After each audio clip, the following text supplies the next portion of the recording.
Atenção, emissoras da Rede CEP para o toque de 5 segundos.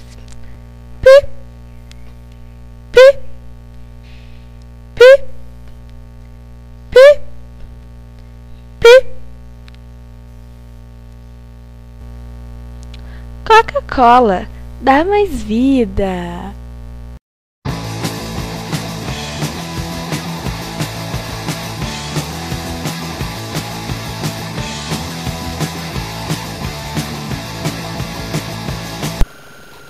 Boa noite. Nessa tarde, a decisão do novo governo foi de anular as reformas de base. Foi criado o Instituto da Terra, que prevê uma tímida reforma agrária. Mas informações sobre a economia do nosso país e suas mudanças com a repórter Jéssica Alves.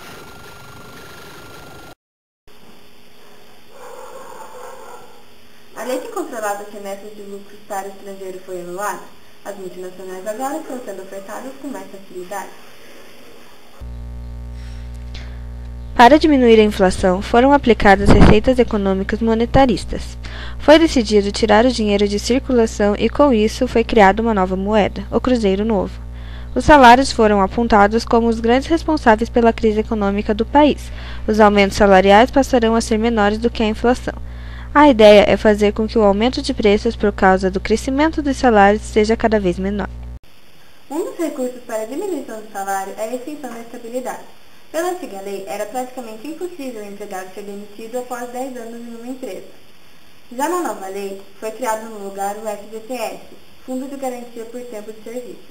Funciona assim: todo mês o patrão deposita uma parte do salário do empregado em uma espécie de caderneta de poupança chamada de FGTS. Só pode ser sacado em momentos especiais, como na compra da casa própria ou quando o empregado for demitido. Isso facilitou e muito a vida dos empresários. Jéssica Alves, diretamente de São Paulo, para o CEP Repórter. Não devemos esquecer que as greves estão totalmente proibidas. Para que os empréstimos de impostos feitos pelo governo federal sejam pagos de forma decente, criou-se a correção monetária. Antes, o sujeito podia esperar por um ano para pagar impostos, porque então ele pagaria uma quantia desvalorizada pela inflação. Agora, a correção monetária simplesmente aumenta o valor da dívida no mesmo percentual da inflação. Obviamente, a ditadura não está resolvendo as coisas por consenso, promovendo um plano com que toda a sociedade concorde. As coisas estão sendo impostas na marra principalmente sobre os trabalhadores, ou seja, o consenso foi obtido na base do ou você concorda comigo ou entra na porrada. De qualquer modo, a estabilidade foi conseguida.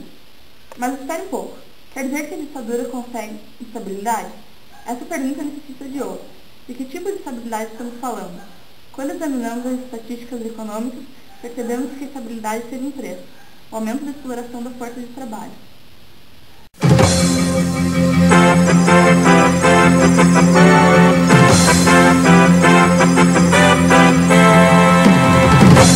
A junta militar comanda o mais duro governo da ditadura dos últimos anos. A luta armada intensifica-se e a repressão policial cresce ainda mais no país, espalhando-se pelo país os centros de tortura do regime, ligados ao destacamento de operações e informações e ao Centro de Operações de Defesa Interna. A guerrilha urbana cede terreno rapidamente nas capitais, tenta afirmar-se no interior do país, como na Araguaia, mas cada vez mais enfraquecida e derrotada. A economia esteve até os dias atrás sob controle dos dirigentes do país, mas a crise volta a assolar e mergulha o Brasil na inflação e na recessão. Os partidos de oposição crescem, os sindicatos e as entidades de classe se fortalecem. O país mobiliza-se na campanha pelas diretas já, que pede eleição direta para presidente da República, mas a emenda foi derrotada na Câmara dos Deputados. Suelen Lopes, direto de Brasília para a CEP Repórter.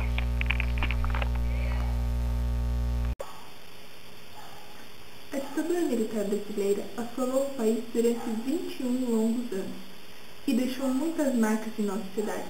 Quem irá abordar sobre esse assunto será nossa correspondente Natália Ferreira, diretamente do Rio de Janeiro. O período da ditadura foi pela instabilidade, pela corrupção e pela violência urbana e rural. Mas a solução não está no aumento do autoritarismo. Ao invés da população ir contra a democracia, deve trabalhar para que ela seja menos imperfeita. As mazelas que estamos assistindo não são inerentes à democracia. Elas acontecem sob qualquer outro regime menos democrático. A diferença é que na democracia elas são expostas e conhecidas podem ser melhor combatidas. Diversos países do mundo já provaram que é possível construir um regime de liberdade, com o máximo de progresso e o mínimo de violência e de corrupção. Dados do projeto Brasil Nunca Mais revelaram que os saldos do regime ditatorial brasileiro tiveram cifras bastante elevadas. Entre 64 e 69, foram mais de 130 pessoas banidas do país. Outras 4.860 tiveram cassados seus mandatos e direitos políticos. 6.590 foram militares punidos e 245 estudantes banidos de centros universitários. Essas foram as notícias do site Repórter. Uma boa noite para você e até amanhã.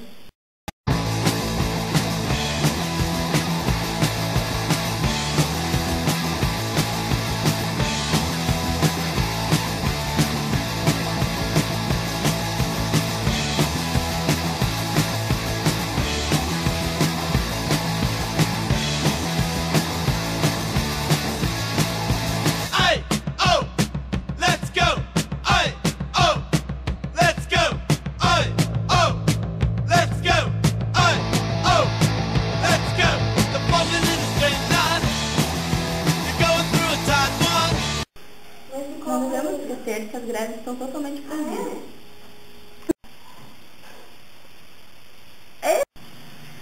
A lei que controlava a remessa de lucros para o estrangeiro foi anulada. As multinacionais agora estão sendo ofertadas com mais facilidade. Dados do projeto Brasil Nunca Mais revelaram que a lei que controlava. Não devemos esquecer que as greves estão totalmente proibidas, para que os empréstimos de impostos feitos pelo governo federal sejam pagos de forma... Um dos recursos para a diminuição do salário é a extinção da estabilidade. Praticamente impossível pegar de ser demitido depois de 10 anos de emprego. Isso acabou. Isso acabou. Ai.